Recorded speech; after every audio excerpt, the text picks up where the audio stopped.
Larson, you know who one of my favorite wrestling YouTubers is? Russell Farts. No, that channel has no videos on it yet. No, I'm talking about Matthew from Boxmania. He's Matthew's great. Good friend of the show. Absolutely. And he posted this tweet, or this X, whatever it's called now.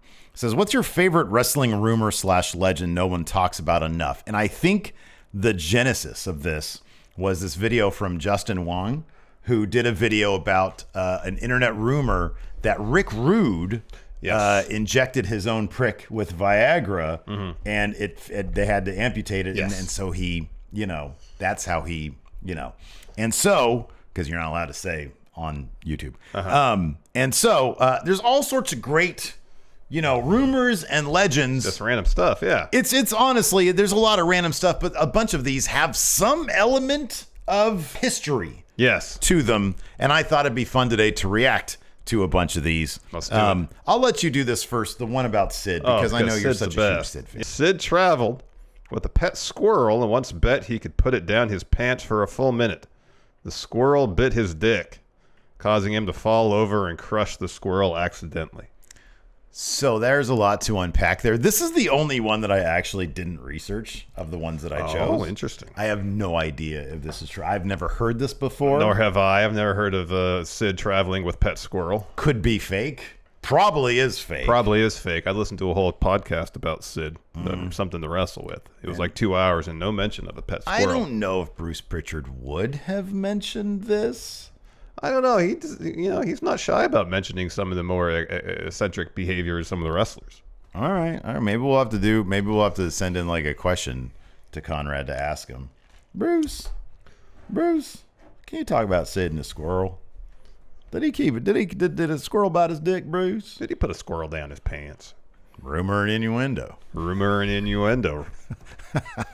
right. Next up. Okay. So I intentionally didn't do, we're good guys. I don't like to do any the sleazier ones. Yeah. But this one, there was a bizarre detail in this one. All right. That just threw me off, and I kind of had to bring it up. Okay. So again, this comes from the sleaze thread, and apparently it has to do with Stephanie McMahon. And her friends would take a limo into New York and pick up men. Okay. Right? Yeah. Which is I have no desire to talk about that, but it does say it's allegedly one of those friends was press secretary Jen Psaki. What? I was like, okay, whatever. That's sleazy, whatever. But then, the idea of Jen Psaki, oh my gosh, being one of those people, I'm like, it just can't. I don't know. That's funny. That is funny. I'm not even being lecherous about it. I'm just saying that's weird. I know, it's funny. Anyways, let's see here. Another one. Oh, okay. So this one was interesting, and this is says Vince McMahon allegedly want to book Hulk Hogan versus Mike Tyson in a shoot fight around 1988. Now, this, I think, stems from one of the infamous Hogan lies. Yeah. Where he had claimed on a Bubba the Love Sponge episode that back when Tyson was at his peak, but right before he lost to Buster Douglas. Yeah. Vince McMahon was trying to say, and I remember hearing, I think Pritchard talking about this as well. Yeah. But Hogan added some details about it. That it was supposed to be Mike Tyson was supposed to referee a match. He lost, and then Buster Douglas actually ended up doing Saturday the ref. Night's main event. Yeah, with it was Hogan ref and Savage. the special guest referee or something like that. Right, but then apparently when Buster Douglas beat Tyson, then Vince McMahon scrambled to get Buster Douglas, and we had heard that before. Yeah. But the shoot fight aspect of it kind of came from Hogan on this radio appearance, where he had alleged that Tyson and Douglas both thought that they were just setting them up to I guess be shot on or something like that. And Hogan's allegation is they were trying to put together Hogan versus Tyson for the first $100 million pay-per-view. Yeah.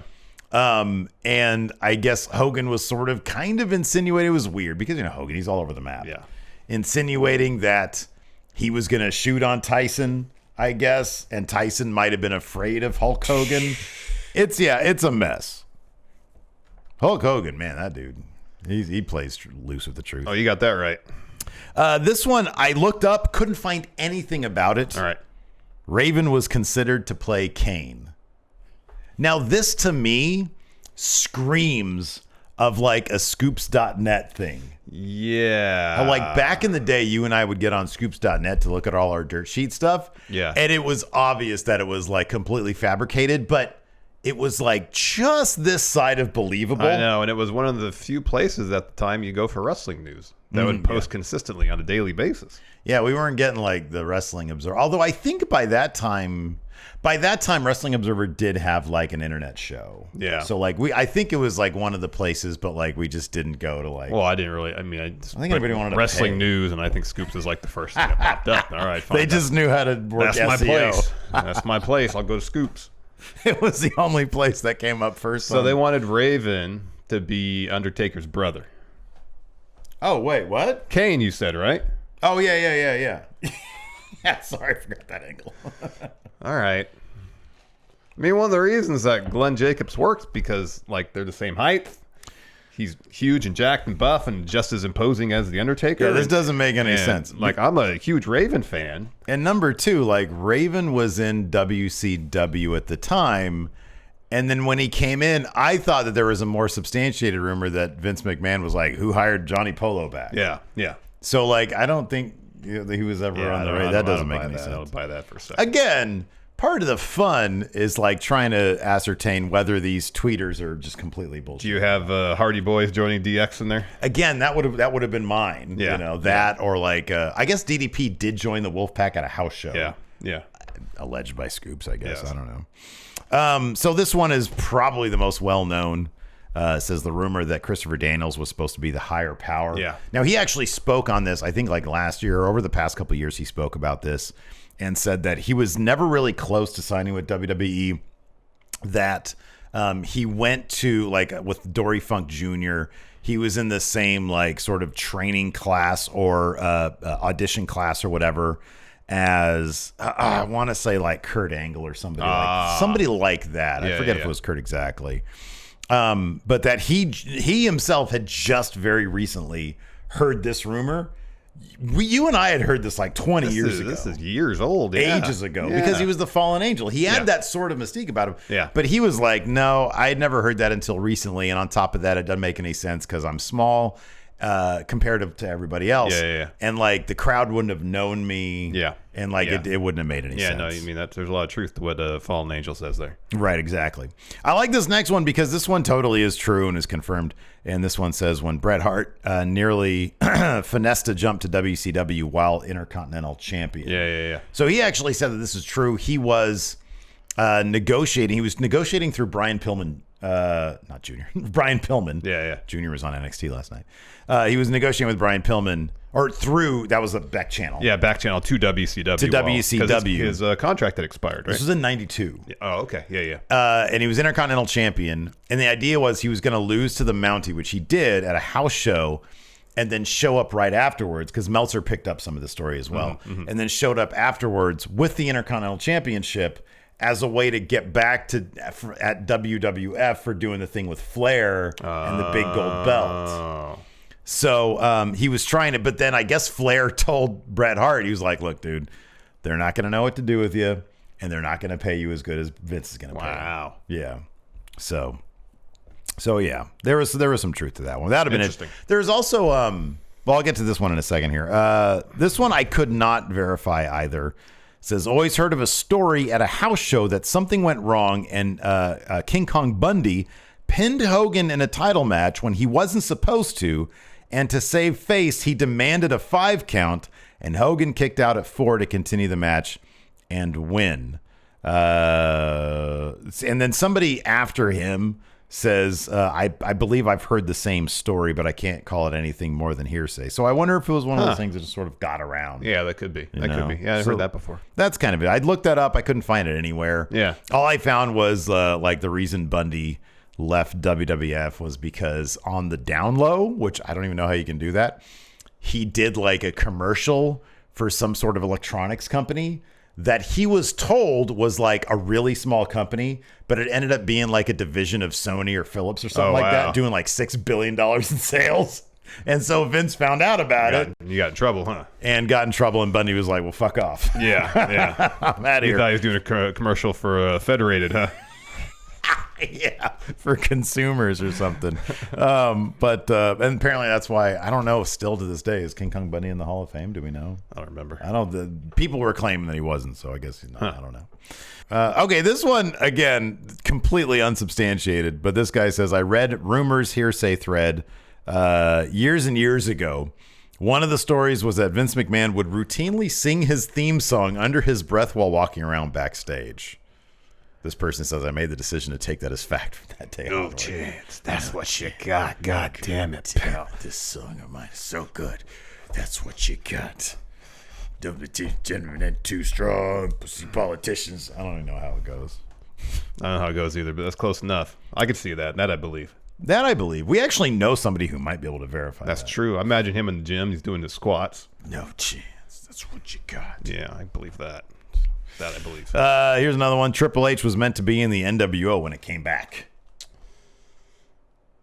I looked far and wide for this, and the general consensus is no, that's not true. Because him and Kevin Nash were always scheduled to have a match at SummerSlam, but Nash got injured. But the plan was always to do him and Nash, and that made more sense than him being. But, given his connection to, Nash and Hall and HBK and Shawn Michaels, I understand what people. I could see why that would be the case. And it might have been cool. Maybe they should have just done, because I saw this online. There was like, why didn't you guys just put the click together? I know. Like, you had everybody there. Just do the click. Do it. People have been pissed off backstage, I'll tell you what. I know. Here is one that's actually really well known, that Mabel was supposed to be the third man. Eric Bischoff even made a shirt about this one. I actually saw an interesting clip on from Conrad from 83 Weeks, where Waltman was guesting on there with Bischoff and Conrad. And Meltzer had claimed that that Hall, Nash, Bischoff, and Sean Waltman were all talking about who the third man should be, and Mabel was their number one guy. And then Waltman, in the clip, had said, no, I wasn't. I was at WCW at the time, even though, he knows those guys and everything. Like, he was friends with them. Yeah. He said that he had gone to Tokyo Disney with Dave Meltzer, but that he wouldn't consider him close friends, just acquaintances. Interesting. So, and then Bischoff, of course, as he does with everything Dave Meltzer, just dumps all over it. This goes off on him. Yeah. My favorite one was the WWF Hotline claimed that Jeff Jarrett was going to be the third. Well, there was Mabel, there was Double J. Bret Hart also, because Bret Hart in 96. His contract had expired then too. Of course, Sting was maybe the backup plan if Hogan backed out. Yeah. So just hearing all the different names associated with being the third man brother is interesting. Yeah. Bret Hart would have been really interesting. That'd have been interesting. Yeah. That'd be pretty cool, actually. And then, so this one was even addressed on the Ultimate Warrior DVD, but 2 Ultimate Warriors. Yeah. People thought there was another Ultimate Warrior. He slimmed down.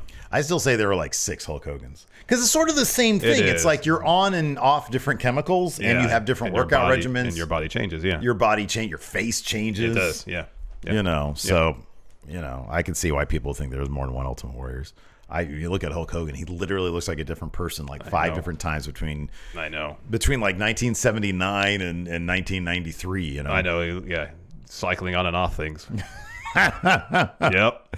Okay, there's this one. We've all heard this one. I don't know if it's talked about enough or not, but the urban legend of Randy Savage punching Hulk Hogan in the face, which supposedly caused him to have a black eye at WrestleMania 9. Yeah, but apparently it was a jet ski accident. Yeah. I think that was talked about on the WrestleMania 9 something to wrestle with. Oh, okay. Yeah. I think that was talked about. I like this, though. This response here is that just imagining Randy Savage getting so pissed off at Hogan, he launched a jet ski at him. I'll end on this one. This is my favorite one, that Vince McMahon didn't know what a burrito was. He likes the steak wraps. I didn't look at the veracity of this one. Like, do you think that sounds familiar? It does kind of sound familiar, doesn't it? I mean, because he's known to eat steak wraps with ketchup.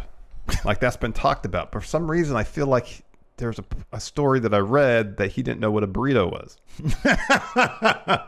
I don't know what this is from, but it's a Vince McMahon story. I think they were going to poison Big Show and give him a spiked burrito. The whole concept was we were going to spike his food, spike the burrito. You cut to a vignette before that shows Big Show eating the burrito, and then later on he passes out in the ring. We go from there. So Vince goes, burrito? Who the hell knows what a burrito is? And everyone in the room goes, well, we know what a burrito is. And Vince goes, well, where the hell have I been? But the funny thing is, this must be a biography of some writer or something. Yeah. The funny thing is that every day at noon, Vince's secretary would walk into the office, the writing room, with a burrito. It was a steak wrap cut in half, and he would put ketchup on it. Every day he was eating burrito and not knowing what it was. But that's the idea. When you're in a bubble in a business where you're ostracized from society, it's you and them, that's it. Everyone else is an outsider, so things like that do make sense in the confines of the wrestling world. The writer of the 2006 WWE Studios film See No Evil, Dan Madigan, wrote for SmackDown for a while as well. During an interview with Wade Keller on the PW Torch livecast in 2013, he recalls the creative team creating various scenarios for an angle involving Big Show. There we go. We got it. We found it. Found the source. Hit that subscribe button. Hit that like button. Hit the notify bell. Thanks for watching, everybody. What are some fun pro wrestling rumors you recall from your childhood or afterwards or your adulthood or whatever age Whatever happened. Let us know some pro wrestling rumors. Keep them like not sleazy. We don't need the sleaze thread here and going at Friendo Club. Anyways, leave them in the comments. Bye.